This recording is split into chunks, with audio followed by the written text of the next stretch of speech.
থেকে নেতা দেশে নামার পর বিএনপি পরিবর্তন হয় নাই, লন্ডনের নেতা নিজেই নতুন বিএনপি হয়ে গেছেন। সংগ্রামী সাথী এবং বন্ধুগণ, বিএনপি নামক দলটি যদি রাষ্ট্রীয় ক্ষমতায় আসে, তাহলে যিনি প্রধানমন্ত্রী হবেন, জাতীয় নেতা, তার দলের নেতারা তাকে বলে জাতীয় ইমাম, তিনি মঞ্চে দাঁড়িয়ে বলেন গুপ্ত গুপ্ত হ্যাঁ। ওনার মতো একজন জাতীয় নেতার মুখে আমরা এই ধরনের তৃতীয় শ্রেণীর রাজপথের বিএনপি কর্মীদের ভাষা আশা করি নাই। উনি যখন বাংলার মাটিতে রাজনীতি করব না এই মুচলেখা দিয়ে লন্ডনে পালিয়ে গিয়েছিলেন, আমরা ওনাকে গুপ্ত বলি নাই। উনি যখন লন্ডনের মাটিতে বসে ভিডিও করে রাজনীতি করেছেন লুকিয়ে থেকে, ওনাকে আমরা গুপ্ত বলি নাই। উনি যখন দেশনেত্রী বেগম খালেদা জিয়াকে বালু ট্রাক দিয়ে আটকে রাখা হয়েছিল, তাও দেশে না এসে বিদেশ থেকে আহ্বান জানিয়েছিলেন, ওনাকে আমরা গুপ্ত বলি নাই। দেশনেত্রী বেগম খালেদা জিয়াকে যখন গ্রেফতার করে তিলে তিলে জেলখানায় অত্যাচার করা হয়েছিল, উনি তাও দেশে আসেন নাই, লুকিয়েছিলেন লন্ডনে, ওনাকে আমরা গুপ্ত বলি নাই। ফ্যাসিস্ট শেখ হাসিনা অগাস্ট মাসের 5 তারিখ পালিয়ে গেলেন, তারপরে উনি দেশে আসতে পারলেন না। 16 মাস সময় লাগলো ওনার দেশের মাটিতে পা দিতে। উনি লন্ডনে বসে বললেন দেশে আসার সিদ্ধান্ত নাকি ওনার একার না, কার কার সিদ্ধান্তে উনি চলেন, কোথায় কোথায় মুচলেখা দিয়ে নিজ মাতৃভূমিতে নামতে হয় সেটাও উনি পরিষ্কার করেন নাই, ওনাকে তো আমরা গুপ্ত বলি নাই।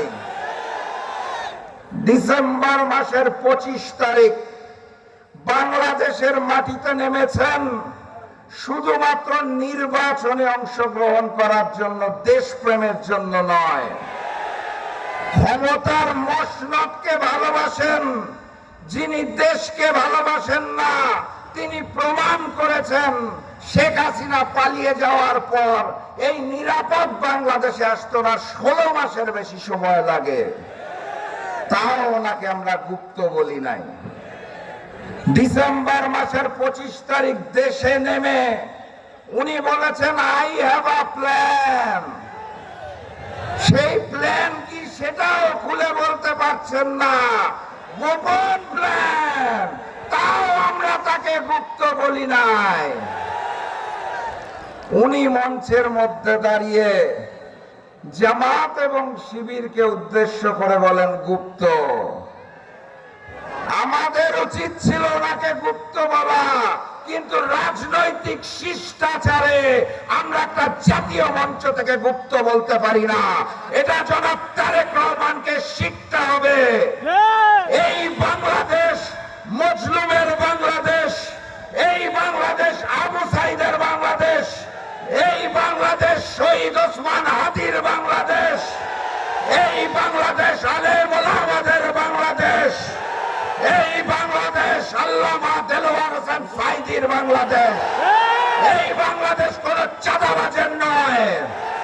এই বাংলাদেশকে আমরা নতুন করে কোন নতুন নব্য জালেমের হাতে তুলে দেব না, দেব না, দেব না। অতএব ফেব্রুয়ারি মাসের 12 তারিখ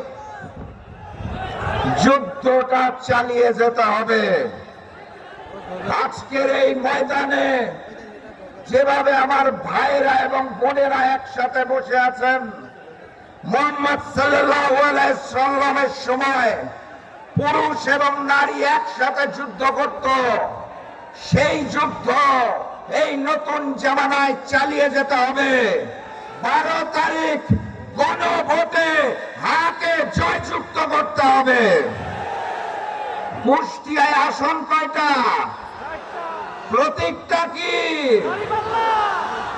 4 আসনেই দাঁড়িপাল্লাকে জয়যুক্ত করতে হবে। ফেব্রুয়ারি মাসের 12 তারিখ কুষ্টিয়ার 4টি আসনে দাঁড়িপাল্লাকে জয়যুক্ত করে আগামী দিনের প্রধানমন্ত্রী মানবিক নেতা ডাক্তার শফিকুর রহমানকে কুষ্টিয়ার 4 আসন উপহার দিতে হবে। আপনারা কি তার জন্য প্রস্তুত আছেন? তাহলে আমি আর বক্তব্য দীর্ঘায়িত করব না, স্লোগান দিয়ে বিদায় নেব। যেই স্লোগান শুনে পুরাতন জালেমের বুক কাঁপত, নতুন জালেমেরও বুক কাঁপে, ওই হিন্দুস্তানেরও বুক কাঁপে। সেই স্লোগান ধরুন, নারায়ে তাকবীর, নারায়ে তাকবীর, নারায়ে তাকবীর। আল্লাহু আকবার। আবারও দেখা হবে, আবারও কথা হবে ইনশাআল্লাহ।